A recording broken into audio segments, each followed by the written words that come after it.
നമ്മൾ ഈ ഒഴിഞ്ഞു മാറി അങ്ങ് പോയേക്കാം എന്ന് കരുതിയതാണ്. പക്ഷേ അനാവശ്യമായിട്ട് ഉന്നയിച്ച വിഷയത്തിൻ്റെ ഗൗരവം മനസ്സിലാക്കാതെ വ്യക്തി താല്പര്യങ്ങളും സ്വന്തമായിട്ടുള്ള നേട്ടങ്ങളും മാത്രം മുൻനിർത്തി അനാവശ്യമായിട്ട് സോഷ്യൽ മീഡിയയിൽ എന്നിലൂടെ എന്തെങ്കിലും ശ്രദ്ധ കിട്ടട്ടെ എന്ന് കരുതിയിട്ട് എന്നെ തെറിവ് അത് ആ ലൈം ലൈറ്റിൽ അവർ വന്നോട്ടെ, എനിക്ക് പ്രശ്നമൊന്നുമുള്ള കാര്യമല്ല. പക്ഷേ വിഷയത്തെ വഴിതിരിച്ചു വിട്ടിട്ട് പ്രശ്നങ്ങൾ മത്സരാർത്ഥികൾ തമ്മിലായി മാറുമ്പോഴത്തേക്ക് ആരോപണ വിധേയരായിട്ടുള്ള ആൾക്കാരും മറ്റു പലരും ഇതിൽ നിന്ന് രക്ഷപ്പെട്ടു പോകും എന്നുള്ളത് കൊണ്ടും അനാവശ്യമായിട്ട് വീണ്ടും വീണ്ടും വീണ്ടും എൻ്റെ പേരുകൾ വലിച്ചഴിച്ച് മറ്റുള്ളവർക്ക് സംശയമുണ്ടാക്കുന്ന പ്രസ്താവനകൾ കൊടുക്കുന്നത് കൊണ്ടാണ് ഞാൻ ഒരിക്കൽ കൂടി ലൈവിൽ വന്നത്. ദയവ് ചെയ്ത് ഇനിയും ഈ മറ്റു കണ്ടസ്റ്റൻറ്റുകൾക്ക് എന്തും പറയാം, ഒരു പ്രശ്നമില്ല. പക്ഷേ അത് വിഷയാധിഷ്ഠിതമായിരിക്കണം. അതിന് ഒരു ശരി പ്രേക്ഷകർക്ക് തോന്നണം.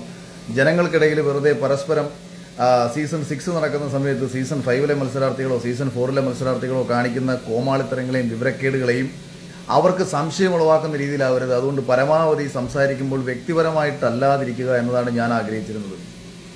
പക്ഷേ കഴിഞ്ഞ ദിവസം 1-2 പ്രശ്നങ്ങൾ വരികയും ഞാൻ ചിലതൊക്കെ കണ്ടില്ലെന്ന് നടിക്കുകയും ചിലർക്കൊന്നും മറുപടി അർഹിക്കുന്നില്ല. വ്യക്തിപരമായിട്ട് എനിക്കെതിരെ പറയുന്നവർ അതിൻ്റെ പേര് റീച്ച് ഉണ്ടാക്കിയിരിക്കും. എന്നിരുന്നാലും ശോഭ ചില പരാമർശങ്ങൾ നടത്തി. അതിൽ 1-2 കാര്യങ്ങൾക്ക്, അല്ലാതെ ശോഭയ്ക്ക് എന്തും പറയാം, ശോഭ എന്തും പറഞ്ഞ് റീച്ച് ഉണ്ടാക്കാൻ ശ്രമിക്കുക, എന്തെങ്കിലും ലൈം ലൈറ്റിൽ നിൽക്കാൻ ശ്രമിക്കുക, എന്താണെന്ന് വെച്ചാലും അത് ചെയ്യാം, അത് പ്രശ്നമില്ല. പക്ഷേ ശോഭ പറഞ്ഞത് ചില കാര്യങ്ങൾക്ക് അതിനു മുമ്പ് ശോഭ പറയുന്ന കാര്യങ്ങൾ ഏറ്റുപിടിക്കാൻ നടക്കുന്നവരോട് എനിക്ക് പറയാനുള്ളത്, തൂറിയവനെ ചുമന്നാൽ ചുമന്നവനും മാറുമെന്നൊരു ചൊല്ല് നമ്മുടെ നാട്ടിലുണ്ട്.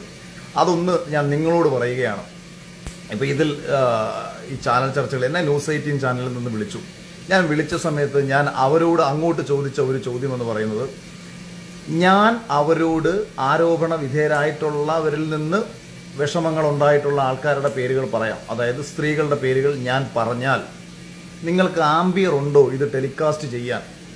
കേരളത്തിൽ ഏതെങ്കിലും സ്ത്രീകൾക്ക് ഇത്തരത്തിലുള്ള ബുദ്ധിമുട്ടുകൾ നേരിടേണ്ടി വന്നാൽ അത്തരം സ്ത്രീകളുടെ പേരുകൾ പുറത്തു പറയാൻ ഏതെങ്കിലും മുഖ്യധാരാ മാധ്യമങ്ങൾ തയ്യാറാകുമോ?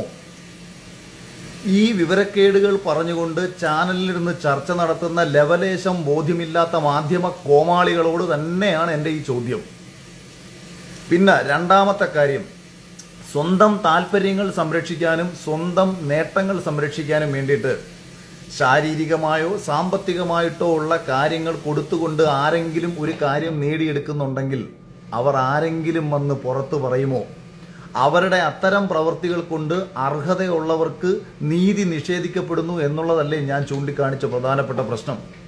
ചിലർ ഇത്തരം ആക്ടിവിറ്റികളിലൂടെ തങ്ങളുടെ കാര്യം സാധിക്കാൻ സിനിമാ മേഖലയിലായിക്കോട്ടെ, അത് വ്യാവസായിക മേഖലയിലായിക്കോട്ടെ, എൻ്റർടൈൻമെൻറ്റ് മേഖലകളിലായിക്കോട്ടെ, ഇത്തരം കാര്യങ്ങൾ ചെയ്യുമ്പോൾ അതിലേക്ക് എടുക്കാൻ നിൽക്കുന്ന ആൾക്കാർ, അതായത് ഞാൻ ആർക്കെതിരെ ആരോപണം ഉന്നയിച്ചോ അത്തരം മാനസികാവസ്ഥ കൊണ്ടു നടക്കുന്ന ആൾക്കാർ അവരുടെ താല്പര്യങ്ങൾക്ക് വേണ്ടിയിട്ട് അർഹതയുള്ളവരെ തഴയുന്നു എന്ന കാര്യമാണ് ഞാൻ ചൂണ്ടിക്കാണിച്ചത്. ഞാൻ ഉന്നയിച്ചൊരു വിഷയത്തിന്റെ ഗൗരവം ആർക്കെതിരെയാണോ ഉന്നയിച്ചത് അവർ വർക്ക് ചെയ്യുന്ന പ്രസ്ഥാനത്തിന് മനസ്സിലാവുകയും അവർ അന്വേഷണം പുറപ്പെടുവിക്കുകയും ചെയ്തിട്ടുണ്ട്. അതുകൊണ്ട് തന്നെയാണ് ഞാൻ ആ വിഷയവുമായി ബന്ധപ്പെട്ട് കാര്യങ്ങളെ കുറിച്ചിട്ട് മറുപടി മറ്റൊന്നും പറയാതിരുന്നത്. അപ്പോഴാണ് ശോഭ ഒരു കാര്യം പറയുന്നത്, ഈ കഴിഞ്ഞ സീസണിൽ ശോഭയെ മാനസികമായിട്ട് തളർത്തി തോൽപ്പിക്കാൻ അവർ ശ്രമിച്ചു എന്നുള്ളത്. അപ്പോൾ എനിക്ക് ചില കാര്യങ്ങൾ പറയേണ്ടി വരും. ശോഭ മറന്നുപോയതാണ് പലതും. 70 ദിവസത്തിന് ശേഷം ടിക്കറ്റ് ടു ഫിനാലെ എന്ന് പറയുന്ന ഒരു ടാസ്ക് കൊണ്ടുവരുന്നു. ഈ ടിക്കറ്റ് ടു ഫിനാലെ ടാസ്ക് കൊണ്ടുവരുമ്പോൾ ആരെ സപ്പോർട്ട് ചെയ്യാനാണ് എന്നത് നിങ്ങൾക്ക് കൃത്യമായിട്ട് നിങ്ങൾക്ക് മനസ്സിലാവും. കാരണം രാവിലെ തൊട്ട് വൈകുന്നേരം വരെ ഒരിടത്ത് കുത്തിയിരുന്നാൽ ആര് വിജയിക്കും, ആ സീസണിലുള്ളതിൽ ആര് വിജയിക്കും, ആരതുകൊണ്ട് ഫിനാലെ വിജയിച്ച് വരണമെന്നാണ് ആ ടാസ്ക് കൊടുത്തിട്ടുള്ളവർ ചിന്തിച്ചിട്ടുള്ളത് എന്ന് നിങ്ങളൊന്ന് ആലോചിച്ച് നോക്കുക. പിന്നെ 2, ഒരു പ്രാങ്ക് ശോഭയ്ക്ക് വേണ്ടി തന്നെ, അതായത് ശോഭയ്ക്ക് ജനങ്ങൾക്കിടയിലേക്ക് കൂടുതൽ റീച്ച് കിട്ടാനും ആ സമയത്ത് കൂടുതൽ കണ്ടന്റ് ശോഭയുടേക്ക്, അതായത് ശോഭയുടെ കണ്ടന്റ് ഒന്നും ആ സമയത്ത് ഇല്ല. അപ്പോൾ ശോഭയ്ക്ക് വേണ്ടിയിട്ട് ഒരു ദിവസത്തെ ഫുൾ കണ്ടന്റ് ഒരു ടാസ്ക് കൊടുത്തുകൊണ്ട് ശോഭയ്ക്ക് വേണ്ടിയിട്ട് തന്നെ അണിയറയിലുള്ള ആൾക്കാർ സപ്പോർട്ട് കൊടുക്കുകയാണ്. ഇനി മറ്റൊരു കാര്യം കൂടെ ഞാൻ പറയാം. അതായത് ഈ ഞാൻ ഹോസ്പിറ്റലിൽ പോയ സമയത്ത് ശോഭ പറയുന്നൊരു കാര്യമുണ്ടായിരുന്നല്ലോ, എന്തായിരുന്നു, ഇവനെ കൊല്ലത്തേക്ക് അങ്ങ് പാക്ക് ചെയ്താൽ മതിയെന്ന്. അത് പുറത്ത് വലിയ രീതിയിൽ ഗൗരവമാവുകയും ആ വിഷയം ചർച്ചയിൽ എടുക്കണമെന്ന് വീക്കെൻഡ് എപ്പിസോഡിൽ ഇവർ സംസാരിച്ചു. അതായത് ലാലേട്ടൻ ഇത് സംസാരിക്കണമെന്ന് സംസാരിച്ചു. പക്ഷേ അത് സംസാരിക്കാൻ സമ്മതിപ്പിച്ചില്ല. കാരണം ലൈവ് കാണുന്ന പ്രേക്ഷകരെക്കാട്ടിയും എത്രയോ ഇരട്ടി ആൾക്കാരാണ് ഈ പറഞ്ഞ എപ്പിസോഡ് കാണുന്നത്. അപ്പോൾ ഈ എപ്പിസോഡിൽ ഇങ്ങനെ ഒരു മൈൻഡ് സെറ്റുള്ള ഒരാളാണോ ശോഭ എന്ന് പ്രേക്ഷകർ അറിയണ്ട എന്ന് വിചാരിച്ചിട്ട് ആ വിഷയം സംസാരിപ്പിക്കേണ്ട എന്ന് പറഞ്ഞ് മാറ്റിയതും ഞാൻ ഈ ആരോപണം ഉന്നയിച്ചതിൽ ഒരാളാണ്. പിന്നീട് നമ്മുടെ ഫാമിലി ടാസ്ക് പ്ലാൻ ചെയ്യുമ്പോൾ ഫാമിലി ടാസ്കിൽ ശോഭയുടെ ഫാമിലി വരില്ല എന്നായിരുന്നു ആദ്യം പറഞ്ഞത്. ശോഭയുടെ ഫാമിലി വരില്ല എന്നുണ്ടെങ്കിൽ അങ്ങനെ ഒരു ടാസ്കേ വേണ്ട എന്നൊരു തീരുമാനം ഇവർ എടുക്കുന്നു. അപ്പോൾ ഇതിൻ്റെ പിന്നിൽ പ്രവർത്തിക്കുന്ന ഉത്തരവാദിത്തപ്പെട്ട മറ്റ് ചിലർ, അതായത് 1-2 ആൾക്കാരുടെ സ്ഥാപിത താല്പര്യങ്ങൾ ഇവിടെ നടപ്പിലാക്കാൻ പറ്റില്ല എന്ന് വാശി പിടിച്ചുകൊണ്ട് ശോഭയുടെ ഫാമിലി വരില്ല എന്ന് കരുതിയിട്ട് ഒരു ഫുൾ ടാസ്ക് മാറ്റി വെക്കാൻ പറ്റുമോ? അങ്ങനെ അവർ അതിന് മുകളിലോട്ട്, അതായത് അധികാരത്തിന് അതിന് മുകളിലിരിക്കുന്ന ആൾക്കാരെ ഈ വിഷയം അറിയിച്ചുകൊണ്ട് അവർ പറയുന്ന കാര്യം ഇങ്ങനെയാണ്: ഇത്തരം ഒരു ടാസ്ക് ചെയ്യുമ്പോൾ മത്സരാർത്ഥികളുടെ റിലേറ്റീവ്സ് ഇവിടെ വരണം. അങ്ങനെ റിലേറ്റീവ്സ് വരുന്ന സമയത്ത് നമുക്ക് സാമ്പത്തിക നഷ്ടമുണ്ടാകും. കാരണം അവർക്ക് ഫ്ലൈറ്റ് ടിക്കറ്റ് എടുക്കണം, അവരെ ഇവിടെ കൊണ്ടുവന്ന് സ്റ്റേ ചെയ്യണം, തിരിച്ചു കൊണ്ടുപോകണം. ഇങ്ങനെയുള്ള സാമ്പത്തിക നഷ്ടത്തിൻ്റെ പേരിലാണ് ഈ ടാസ്ക് മാറ്റിവെക്കുന്നത് എന്നുണ്ടെങ്കിൽ അത് ലോജിക്കലി നമുക്ക് മനസ്സിലാക്കാം. പക്ഷേ ശോഭയുടെ ഫാമിലി വരില്ല എന്ന ഒരു കാരണം കൊണ്ട് ഇത്തരം ഒരു ടാസ്ക് മാറ്റിവെക്കേണ്ട സാഹചര്യം ഉണ്ടാവരുത്. അവിടെ എന്താ പ്രശ്നം? അവിടെ ഫാമിലി എന്ന, അതായത് ഹസ്ബൻഡ് ആൻഡ് വൈഫ്, ഞാനും ഷിജിച്ചേട്ടനും മാത്രമാണ് അത്തരം ഒരു പ്രോപ്പർ കുടുംബമുള്ള ഒരു മത്സരാർത്ഥി. ബാക്കിയുള്ള ആൾക്കാർക്ക് അങ്ങനെ ഒരു പ്രോപ്പർ കുടുംബമില്ല, അച്ഛനും അമ്മയൊക്കെ വന്നു പോകാമെന്നുള്ളതേ ഉള്ളൂ. അതിനുശേഷം ശോഭയുടെ ചേട്ടനെ കൊണ്ടുവരാനാണ് ഇവർ പരമാവധി ശ്രമിച്ചത്. അദ്ദേഹം ഒരു കാരണവശാലും വരില്ല എന്നിവരെ അറിയിക്കുന്നു. പിന്നീടാണ് അവരുടെ അച്ഛനും അമ്മയും വരുന്നത്. അച്ഛൻ്റെയും അമ്മയുടെയും കൂടെ ശോഭയുടെ ഒരു കൂട്ടുകാരിയും വരുന്നു. അപ്പോൾ കൂട്ടുകാരി അവരോട് ആവശ്യപ്പെട്ടത് അവരെ കൂടി ഇതിനുള്ളിലേക്ക് കയറ്റിയാൽ അവർ വരാം. ആക്ച്വലി അങ്ങനെ ഒരാളെ അതിലേക്ക് കയറേണ്ട കാര്യമില്ല. ബിഗ് ബോസിൽ നോർമലി 2 പേരെ, ഫാമിലി വീക്കിൽ 2 പേര് കയറി കഴിഞ്ഞാൽ പിന്നെ 3-മതൊരാളെ കയറണം. പക്ഷേ 3-മതൊരു ബൈസ്റ്റാൻഡറും കൂടി വന്നെങ്കിൽ മാത്രമേ ഇങ്ങനൊരു ടാസ്കിൽ അവർക്ക് ഉദ്ദേശിക്കുന്ന റിസൾട്ട് കിട്ടത്തുള്ളൂ. അപ്പം ഞാനിത് പറഞ്ഞത് ശോഭ തന്നെ വന്നിരുന്ന് ശോഭയുടെ കുഴി തോണ്ടാൻ വേണ്ടിയിട്ടാണ് എന്നെ കൊണ്ടിത് പറയിപ്പിച്ചത്. ശോഭയെ അവർ സപ്പോർട്ട് ചെയ്തില്ല, ശോഭയെ അവർ പരമാവധി തകർക്കാൻ ശ്രമിച്ചതാണ് എന്നുള്ള കാര്യങ്ങൾ പറയുമ്പോൾ, പിന്നെ ലാലേട്ടൻ്റെ അടുത്ത് വന്നിരുന്ന് സംസാരിച്ച സമയത്ത് ഞാൻ ഉന്നയിച്ചൊരു ആരോപണത്തിൽ ശോഭയ്ക്ക് എന്തുകൊണ്ട് എന്നോട് ക്ഷമിക്കേണ്ടി വന്നു എന്നത് നിങ്ങൾക്ക് എല്ലാവരും കണ്ടിട്ടുള്ളൊരു കാര്യമാണ്. അതുകൊണ്ട് ഞാൻ അതിനെക്കുറിച്ചും ഞാൻ കൂടുതൽ ഡീറ്റെയിൽ ആയിട്ടൊന്നും പറയുന്നില്ല. പിന്നെ മറ്റൊരു ഗൗരവകരമായ കാര്യം, ഏറ്റവും വലിയ മറ്റൊരു മണ്ടത്തരം, നാളിതുവരെയും വേണ്ട എന്ന് വെച്ചിട്ട് പോയ കാര്യം, നാദ്രയെ ഞാൻ സഹായിക്കാൻ വേണ്ടിയിട്ട് പൈസ കൊടുത്തു. ഒന്ന് ആലോചിച്ച് നോക്കൂ. ഇവർ തന്നെ എനിക്കെതിരെ ഉന്നയിക്കുന്ന ഒരു ആരോപണം എന്ന് പറയുന്നത് ഞാൻ പുറത്തിറങ്ങി പോയി വന്നതിന് ശേഷം എല്ലാം മനസ്സിലാക്കി. ആയിക്കോട്ടെ, നിങ്ങൾ ഉന്നയിച്ച ആരോപണം ശരിയാണെന്നുണ്ടെങ്കിൽ പുറത്തിറങ്ങി വന്നതിന് ശേഷം ഞാൻ എന്താണ് മനസ്സിലാക്കേണ്ടത്? ഞാനായിരിക്കും വിജയിക്കുക എന്നത് ഞാൻ മനസ്സിലാക്കുന്നു. അപ്പോൾ വിജയിക്കുമെന്ന് ഉറപ്പുള്ള ഞാൻ അതിനുശേഷം ഫാമിലി ടാസ്ക് നടക്കുന്നു. ഈ ഫാമിലി ടാസ്കിൽ എല്ലാവരുടെ വീട്ടുകാരും വന്നിട്ട്, ശോഭയുടെ പോലും അച്ഛനും അമ്മയും വന്നിട്ട് പൂർണ്ണമായും അഖിൽമാരാരെ സപ്പോർട്ട് ചെയ്യുന്നു. അതായത് എന്നെ സപ്പോർട്ട് ചെയ്യുന്നു. മിഥുൻ്റെ അമ്മ പറയുന്നു, ശോഭയുടെ അച്ഛൻ പറയുന്നു, മറ്റുള്ളവർ പറയുന്നു. അപ്പോൾ ഇവരെല്ലാവരും പറയുന്നതിൽ നിന്ന് തന്നെ പുറത്ത് ഏറ്റവും കൂടുതൽ സപ്പോർട്ടുള്ള ഒരാളാണെന്ന് മനസ്സിലാക്കുന്ന ഞാൻ എന്തിനാണ് എനിക്ക് കിട്ടുന്ന 50 ലക്ഷം രൂപയിൽ നിന്ന് 1.5 ലക്ഷം രൂപ മറ്റൊരാൾക്ക് കൊടുക്കേണ്ട മണ്ടത്തരം കാണിക്കുന്നത്? ഒരു മനുഷ്യൻ അയാളുടെ ഉള്ളിൽ തട്ടി ആത്മാർത്ഥമായിട്ട് നാളിതുവരെയും അതിൻ്റെ പേരിൽ ഒരു ചീപ്പ് പബ്ലിസിറ്റി ശ്രമിക്കാതെ നാദ്രയോട് ചെവിയിൽ ഇങ്ങനൊരു കാര്യം പറയേണ്ടി വരുന്നത്, നാദ്രയ്ക്ക് ഒരു ദിവസം 7000 രൂപ ശമ്പളം മാത്രമേ ബിഗ് ബോസിൽ നിന്ന് കിട്ടിയിട്ടുള്ളൂ എന്നും 100 ദിവസം അവൾ നിന്നാൽ പോലും അവൾക്ക് വെറും 7 ലക്ഷം രൂപ ശമ്പളമേ കിട്ടത്തുള്ളൂ, അവൾക്കൊരു വീടില്ല, അവൾക്ക് ഒരുപാട് ബുദ്ധിമുട്ടുകൾ അനുഭവിക്കുന്നുണ്ട്, എത്രത്തോളം മാനസികമായി എത്രത്തോളം സാമ്പത്തികമായിട്ട് മുന്നോട്ട് പോകാൻ കഴിയുമെന്ന് അവൾക്ക് തന്നെ ഒരു ഉറപ്പില്ല. മറ്റുള്ള സാധാരണ ജനറൽപ്പെട്ട ആൾക്കാർ, അതായത് ഒരു പുരുഷനോ അല്ലെങ്കിൽ ഒരു സ്ത്രീക്കോ നോർമലി പുറത്ത് കിട്ടുന്ന വർക്കുകൾ പോലെ അവൾക്ക് കിട്ടുമോ എന്നുള്ള അവളുടെ സംശയങ്ങൾ, അവളുടെ വിഷമങ്ങൾ അത് കേട്ട ഞാൻ അവളോട് പറഞ്ഞതാണ്, അവളുടെ ചെവിയിൽ പറഞ്ഞതാണ്. എനിക്ക് തോന്നുന്നില്ല അത് പുറത്ത് വലിയ രീതിയിൽ ചർച്ചയായെന്ന് പോലും അറിയത്തിനുള്ള കാര്യമല്ല. എൻ്റെ ഉള്ളിൽ തോന്നി അവളെ സഹായിക്കണം. അവൾ ഒരു നന്മയുള്ള കുട്ടിയാണ്, ഒരു പാവമാണ്, അവൾക്ക് മുന്നോട്ടൊരു ജീവിതമുണ്ടാണ്. അവളിലൂടെ ഒരുപാട് ട്രാൻസ്ജെൻഡർ ആൾക്കാർക്ക് അതൊരു വളർച്ച, ഞാൻ അതിനകത്ത് വെച്ചും ഞാൻ നാദ്രയോട് എപ്പോഴും പറയുന്നതാണ്, നിന്നിലൂടെ നിന്റെ സമൂഹം അഭിമാനിക്കണം. നാദ്രയിലൂടെ അഭിമാനിക്കപ്പെട്ട ഒരു സമൂഹത്തിന് അപമാനമായി മാറിയ ഒരു മത്സരാർത്ഥിയാണ് ഈ ശോഭ പറഞ്ഞു വിട്ടു എന്ന് പറയുന്ന ജാൻമണി. അപ്പം ഞാൻ ജാൻമണിയുടെ വിഷയത്തിലേക്ക് ഞാൻ വരാം. അപ്പം ഞാൻ ഈ വിഷയത്തിലേക്ക് ഞാൻ ഒന്ന് സംസാരിച്ചിട്ട് അതിലേക്ക് തന്നെയാണ് എനിക്ക് വരാൻ ആഗ്രഹിക്കുന്നത്. അങ്ങനെ എൻ്റെ ഉള്ളിൽ നിന്ന്, അതായത് നീ ഈ പറഞ്ഞ നമ്മുടെ എന്തായിരുന്നു മണി ബോക്സ്, ഈ മണി ബോക്സ് എടുക്കുമ്പോൾ നീ മനസ്സിൽ വെച്ചോളൂ, 1.5 ലക്ഷം രൂപ നീ എത്ര എടുക്കുന്നോ അതിന് മുകളിൽ ഒരു 1.5 ലക്ഷം രൂപ ഞാൻ നിനക്ക് തരാം. എനിക്ക് കൊടുക്കേണ്ട ഒരു കാര്യവുമില്ല. കാര്യം നാദ്രയ്ക്ക് അങ്ങനെ കാര്യം എന്താ വെച്ചാൽ, ഇതിൻ്റെ ഉദ്ദേശം എന്താ, ഒരാൾ ഇങ്ങനെ പറയുമ്പം പുറത്ത് നാദ്രയെ സപ്പോർട്ട് ചെയ്യുന്ന ആൾക്കാർ എനിക്ക് വോട്ട് ചെയ്യും എന്ന് കരുതിയിട്ടാണെന്നുണ്ടെങ്കിൽ ഞാൻ പബ്ലിക്കായിട്ട് അത് പറയണം. അതായത് ഇത് മറ്റുള്ളവരെ കേൾക്കുക. ശോഭയൊക്കെ ചെയ്യുന്ന പരിപാടി ഉണ്ടല്ലോ, ഈ ചാരിറ്റി ചെയ്താലും ഒരാളെ സഹായിച്ചാലും അത് വിളിച്ചു പറഞ്ഞുകൊണ്ട് ഞാൻ നന്മമരമാണ് എന്ന് കാണിക്കാൻ ശ്രമിക്കുന്ന സ്വഭാവം. അതായത് എൻ്റെ ഉദ്ദേശം നാദരയ്ക്ക് ഇത് കൊടുത്തുകൊണ്ട് പുറത്തുനിന്ന് വോട്ട് കിട്ടുകയായിരുന്നു എൻ്റെ ഉദ്ദേശമെങ്കിൽ ഞാൻ ഉറപ്പായിട്ടും ഇത് ഷിജു ചേട്ടനോട് ഞാൻ പറയും. കാരണം ഇത് പുറത്തേക്ക് പോകണമല്ലോ, അപ്പം എനിക്കിത് പറയണം, മറ്റുള്ളവർ ഇത് കേൾക്കണം. കേട്ടിട്ട് എനിക്ക് നാദരയുടെ ആൾക്കാർ മുഴുവൻ ഇത് വോട്ട് ചെയ്യണം. ഇത് പറഞ്ഞത് നിങ്ങൾ ആരെങ്കിലും ഈ നാളിതുവരെ 1 വർഷമായി ഞാൻ ഈ പൈസ, എനിക്ക് ഫസ്റ്റ് പൈസ കിട്ടിയപ്പോൾ ഞാൻ കൊടുത്തു കഴിഞ്ഞു, ഞാനിത് പറയുകയോ നാദര ഇത് പറയുകയോ ചെയ്തിട്ടുണ്ടോ? അല്ലെങ്കിൽ ഇങ്ങനെ ആരുടെങ്കിലും പറഞ്ഞിട്ടുണ്ടോ? ഇങ്ങനൊരു പബ്ലിസിറ്റിയോ ഇങ്ങനൊരു ഇതൊരു വൃത്തികെട്ട കാര്യമല്ലേ? അതായത് ഒരാളെ സഹായിച്ചിട്ട് അത് വിളിച്ചു പറയുക എന്നുള്ള കാര്യം, അത് പറയേണ്ട സാഹചര്യം ഇവിടെ ഉണ്ടാവുകയാണ് ചെയ്തത്. അതെന്തായാലും ശോഭ ഇത്തരം കാര്യങ്ങൾ എന്നെ നാറ്റിക്കുക എന്ന് പറയുന്ന ഉദ്ദേശത്തോടു കൂടിയിട്ടാണെന്നുണ്ടെങ്കിലും ഇത്തരം വിവരക്കേടുകൾ നിങ്ങൾ വിളിച്ചു പറയരുത്. കാരണം എനിക്കതിൻ്റെ ആവശ്യമില്ലായിരുന്നു. അതാദ്യം ശോഭ മനസ്സിലാക്കുക. ഇനിയെങ്കിലും ഇത്തരം വിവരക്കേടുകളും പുറത്തെഴുന്നള്ളിച്ച് നടക്കുന്ന സമയത്ത് അത്യാവശ്യം ഒരു കോമൺ സെൻസും ഒരു ബോധവും ഉണ്ടാകുക. ഒരാൾ പറഞ്ഞ വിഷയം, പിന്നെ ഞാൻ ആദ്യം തന്നെ ലൈവിൽ പറഞ്ഞു, ഇത് ജനറലൈസ് ചെയ്ത് പറഞ്ഞതല്ല. അത് ലൈവ് കണ്ട ആൾക്കാർക്ക് മനസ്സിലാവും.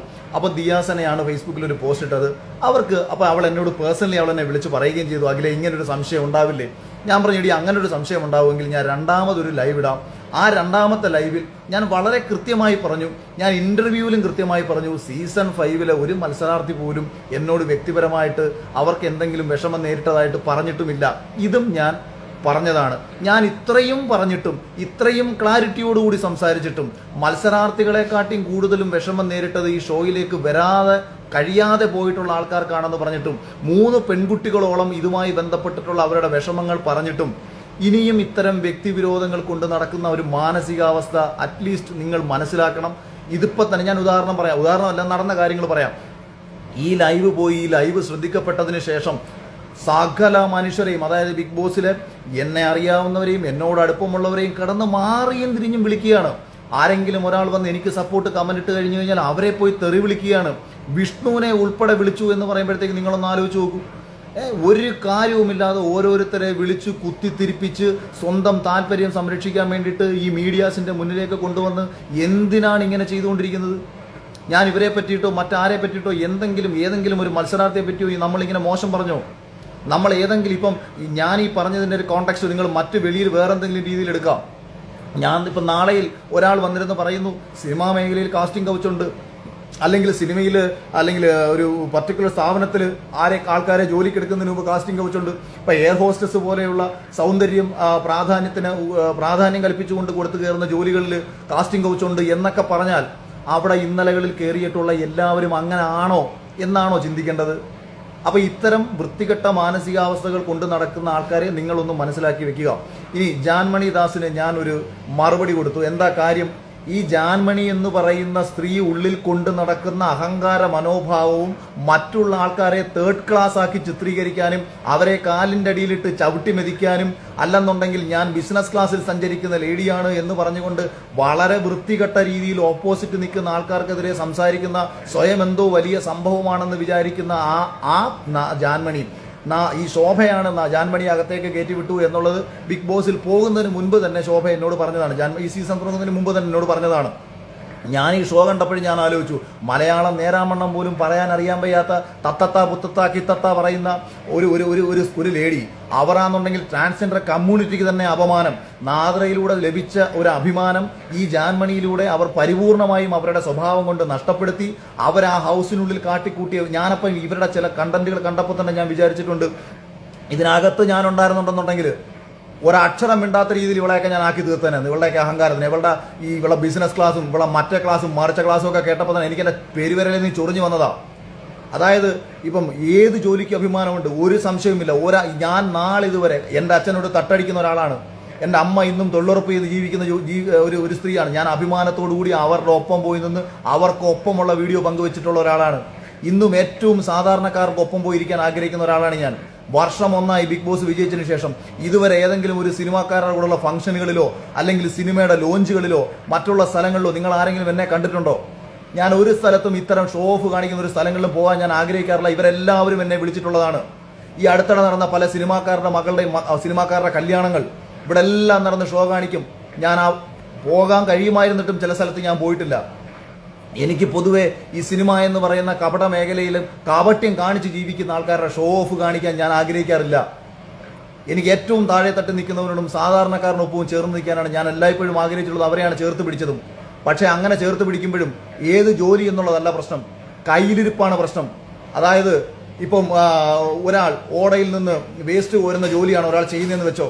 ആ ഓടയിൽ നിന്ന് വേസ്റ്റ് കോരുന്നവൻ തൊട്ടപ്പുറത്ത് ഒരു മലം കോരുന്ന ഒരാളെ കണ്ടാൽ അയാളെ നോക്കിയിട്ട് ഇവൻ പറയുകയാണ്, മാറി നിൽക്കടാ മലം കോരി, നീ ആരെന്നാടാ നിന്റെ വിചാരം എന്ന് പറഞ്ഞ് മറ്റേവനെ ആക്ഷേപിച്ചാൽ നമ്മൾ അവൻ്റെ മുഖത്തോക്കി ചോദിക്കും, നീയും ഓടയിൽ നിന്ന് വേസ്റ്റ് കോരുന്ന പണിയല്ലടാ നീയും ചെയ്തുകൊണ്ടിരിക്കുന്നതെന്ന്.